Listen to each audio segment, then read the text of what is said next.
sa yo. On bus tonton. Msa di m'jem bus la kon yo la limite si pou mal bus la oui. E mwen pi Hey! Fin nan. Mon nou joun nou bous de kouzen nou ye. Nou va mettre tête nou ensemble chapier bous la. Et puis cette discussion pas l'empile la fait. Côté bous la, on va diviser le papa, bon bous la. Ki bus tonton? On bus da tit m'jem nan les académies de haute couture tonton. Ouais, que nous ça.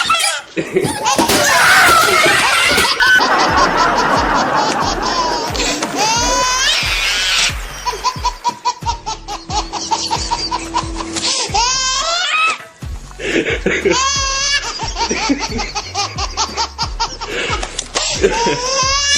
feeding you. And she just loves it.